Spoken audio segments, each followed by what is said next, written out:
इसी के साथ हम अपने अगले चरण की ओर बढ़ते हैं और समझते हैं कि जो छात्र रुचि रख रहे हैं, जो छात्र सीखने की कुछ अपेक्षा रखते हैं, तो उनके लिए क्या प्लेटफ़ॉर्म है? तो मेरा सवाल डॉक्टर राजेश सिंह जी से है कि सर, हमारे पास कौन-कौन से प्लेटफ़ॉर्म अवेलेबल है जिस पे छात्र आइडिया पिच कर सकते हैं या जी, समस्याओं का समाधान निकाल सकते हैं रिसर्च एंड डेवलपमेंट की जी, मदद जी, से? जी, जी।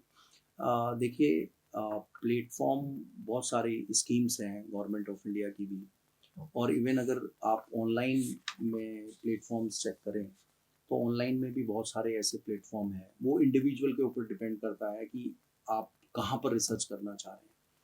तो बहुत सारी आपने देखा होगा कि अगर आप कंप्यूटर साइंस से रिलेटेड कुछ जानना चाह रहे हैं, तो बहुत सारी रिपॉजिटरी गिटहब आप देखें, there are so many repository which is made by other researcher. तो वो अपने टास्क को, कोड्स को, अपने हार्डवेयर्स को डिज़ाइन करके वो लोग उसमें डाल देते हैं गिटहब में। Anyone can download it, and जितना रिसर्च उसने कर लिया, जितनी पार्ट उसने कर लिया, उसके आगे अगर आप एक्सटेंड करना चाहें, डेल्टा एक्स का इंक्रीमेंट करना चाहें, तो आप उस उनमें, तो गिटहब जैसे आप बहुत बड़ा प्लेटफॉर्म है। या अभी गवर्नमेंट ऑफ इंडिया ने भी डेटा सेट्स ओजीडी प्लेटफॉर्म लॉन्च किया है ना, ओपन गवर्नमेंट डेटा सेट्स। तो बहुत सारे डेटा सेट्स अवेलेबल हैं, तो आप उन डेटा सेट से क्या meaningful information as a data scientist या एज ए कंप्यूटर साइंस या एज ए कोई भी डोमेन, क्योंकि सभी टाइप का डेटा सेट्स हैं, तो उस तरीके का। इवन मैकेनिकल इंजीनियरिंग साइड में भी बहुत सारे डेवलपमेंट हो रहे हैं कि, लेकिन सब जगह इंटरवेंशन क्या है, ऑटोमेशन और एडवांस एआई की वो है, डोमेन है। तो इस तरीके से बहुत सारे ऑनलाइन प्लेटफॉर्म अवेलेबल हैं। Even I have my 50 plus books, those are internationally published. तो आप देखें तो रैपिड प्रोटोटाइपिंग में आपको जाना है, कुछ रिसर्च में आपको बिगनिंग करनी है, तो बहुत सारी जो ओपन सोर्स प्लेटफॉर्म है, आर्डिनो, रास्पबेरी पाई, इसके अलावा और भी AVR series of micro controller पे किसी ने कुछ करना हो, एसटीएम में करना हो, एनएक्सपी के करना हो, या एनवीडिया नैनो जेटसन कुछ सीखना हो, तो इस पे बहुत सारी ओपन सोर्स बुक्स अवेलेबल हैं, which is with Taylor and Francis, Elsevier, Springer, Nova Science, ऐसे बहुत सारे, Hindawi, Bentham Science, Nova Science, River Publications, तो ऐसे अच्छी बुक्स हैं। Yes, those are international publisher.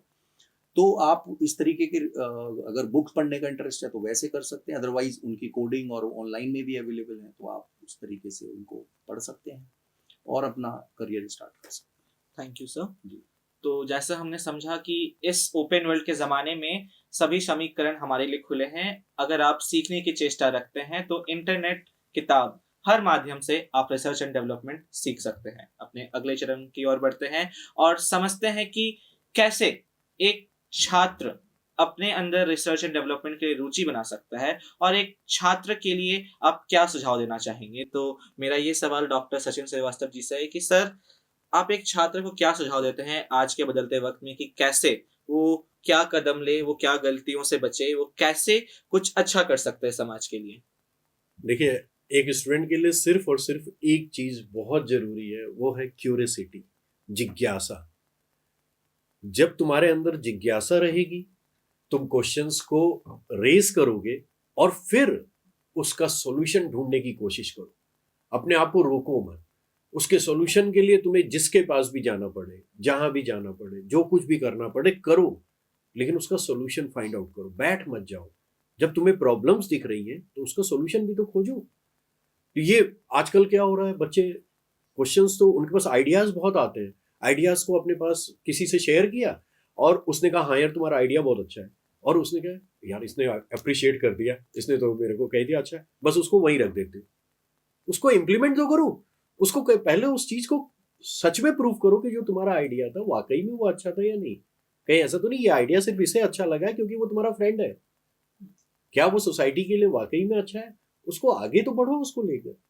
बस लास्ट यही है कि आप अपने अंदर की जिज्ञासा मतलब क्यूरियोसिटी को मरने मत दो और उस पे अमल करो कैसे भी करके। Thank you sir. Doctor Rajesh Singh ji, इसमें आप क्या सुझाव देना चाहेंगे आजकल के बच्चों को? जी, जी। मुझे लगता है कि जो सचिन जी ने बात कही क्यूरियोसिटी को लेकर, वो सबसे इम्पोर्टेंट है कि बच्चे में पहले जानने की इच्छा हो उसकी कि अगर ये प्रॉब्लम है तो मैं इसके लिए क्या कर सकता हूँ।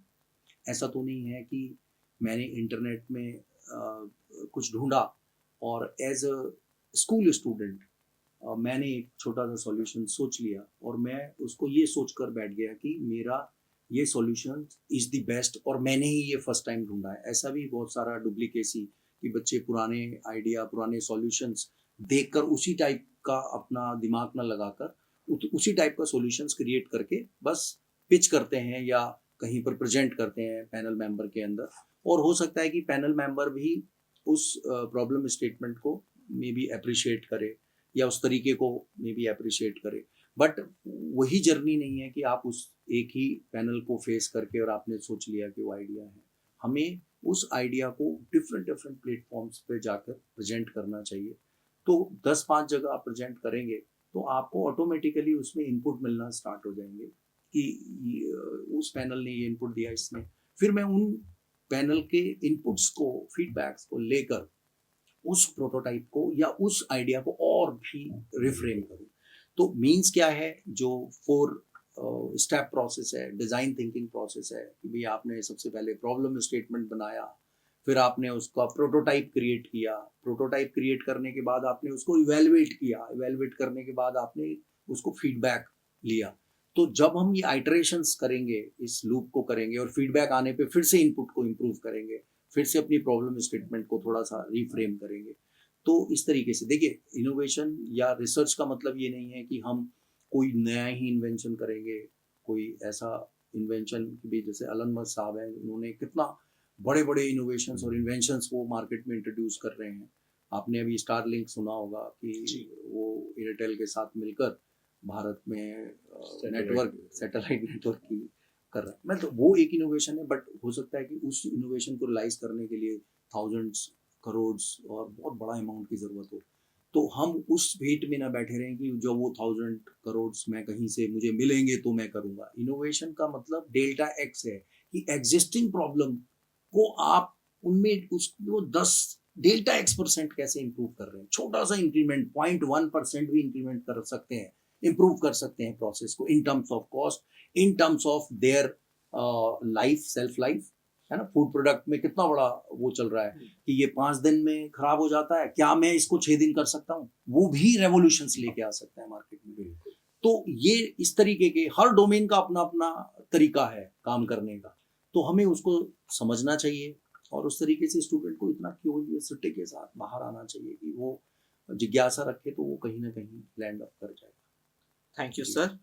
तो जैसा कि हमने समझा कि जिज्ञासा ही आविष्कार की जननी है, तो इसी के साथ हम इस एपिसोड के अंतिम चरण की ओर प्रस्थान करते हैं। और मेरा एक मुख्य सवाल जो दोनों वक्ता से है कि सर, आज के समय हम एक राष्ट्र के रूप में रिसर्च एंड डेवलपमेंट के फील्ड में कहाँ खड़े हैं, हमारे में क्या कमियां हैं, हम इस कमियों पे कैसे काम कर सकते हैं। जो दूसरे देश है वो जो आगे जा रहे हैं वो क्या कर रहे हैं और हम वो क्या नहीं कर पा रहे हैं। तो कृपया करके अपने विचारों को उस और प्रकाशित करें और छात्राओं और शिक्षक और कोई भी इंस्टीट्यूशन है, प्लीज उन्हें मदद करें। देखिए, इस क्वेश्चन का सबसे अच्छा आंसर तो राजेश सर ही दे पाएंगे, राजेश जी दे पाएंगे। लेकिन फिर भी मैंने जो ऑब्जर्व किया एज ए प्रोफेसर, आजकल हमारे देश में जो सबसे बड़ी प्रॉब्लम है रिसोर्सेस। हम स्टूडेंट को अगर बोलते हैं कि बेटा कुछ नई चीज़ें सोच के आओ, तो जब वो नई चीज़ें सोच के आता तो हमें शायद वो प्लेटफॉर्म नहीं दे पा रहे हम उसे उसके लिए। तो मैं स्कूल प्रबंधक से भी बोलना चाहूँगा और गवर्नमेंट ऑफ इंडिया से भी कि आप कुछ ऐसी व्यवस्था करें, जैसे इंक्यूबेशन सेंटर्स आप लगा रहे हैं, लेकिन वो शायद इनफ नहीं है अभी भी, बहुत सारे यूनिवर्सिटीज़ कॉलेज में है ही नहीं। तो वहाँ पर बच्चे आइडियाज़ होने के बावजूद भी, कुछ नया करने के सोचने के बावजूद भी कुछ कर नहीं पा रहे हैं।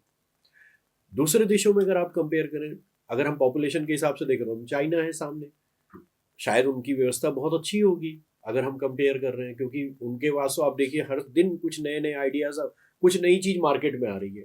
हमारे वहाँ से नहीं आ पा रही मेरे हिसाब से, क्योंकि मैंने देखा है हमारे बच्चे बहुत अच्छे हैं, बहुत सारे आइडियाज़ होते हैं उनके पास, बस उस या तो हमारे प्रोफेसर्स में भी हम लोग शायद कन्वेंशन वे से पढ़ा रहे हैं, आज भी वही तरीका है कि क्लास में जाना है, ये सब्जेक्ट है, ये सिलेबस है, इसको कंप्लीट करो, बाहर आ जाओ। नहीं, चेंज करना पड़ेगा।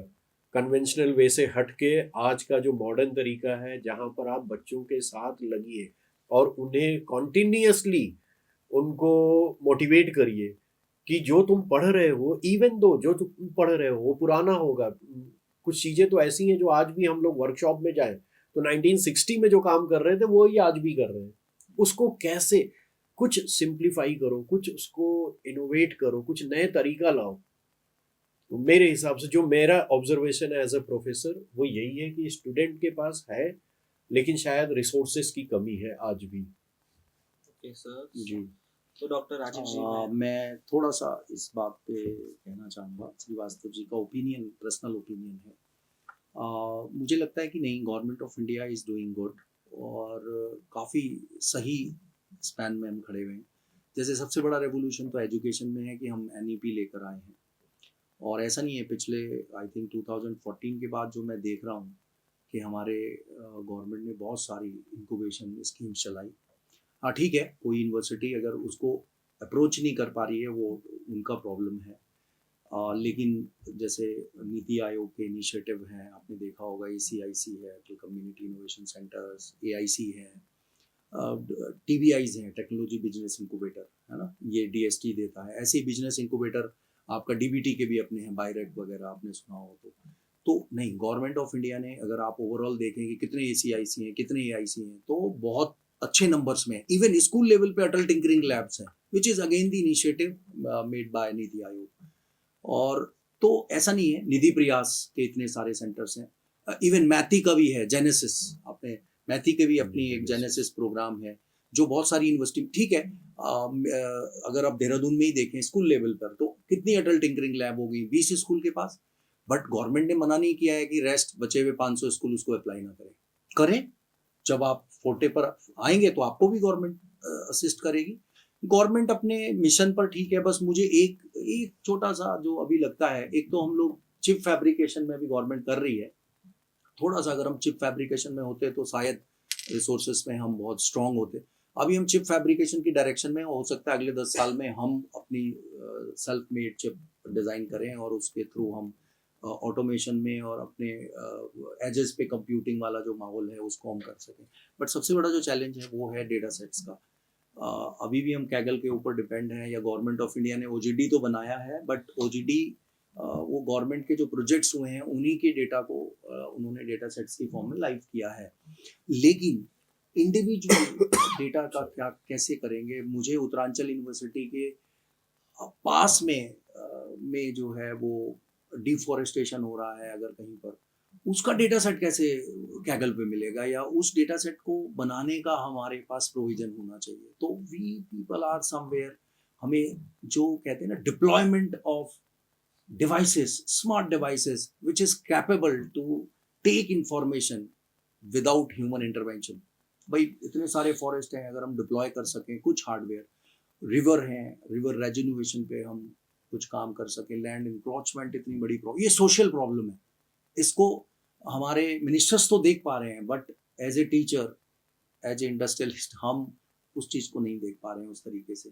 तो हमें थोड़ा सा, अगर हम अपने डेटा सेट्स क्रिएट कर लें, और उसके लिए क्या होगा, इंफ्रास्ट्रक्चर लेस ही होगा, बट हमें ऐसे इंटेलिजेंट डिवाइसेस, वो भी हार्डवेयर है, अगेन हार्डवेयर है, coding we people are good, but hardware अभी भी हम डिपेंड कर रहे हैं कि हम कह रहे हैं कि डिवाइस बनाना है, बट एनवीडिया कहाँ से आया, US से आया, है ना, चाइना US दोनों ही GPUs पे बॉस हैं।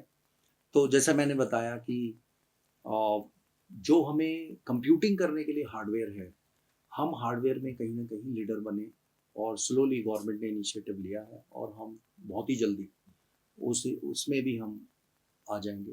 तो we are on right track, और इंक्यूबेशन से रिलेटेड बहुत सारे सेंटर्स हैं, बस अप्रोच करना है, और एज ए टीचर हमें उसकी जानकारी लेनी है कि कितनी अटल टिंकरिंग लैब है, कितने ACIC हैं, कितना AIC हैं। तो अगर हम करेंगे तो हमें मिलेगा आइडिएट, इनोवेट और एक्सपेरिमेंट करने के लिए हमें मिलेगी फैसिलिटी।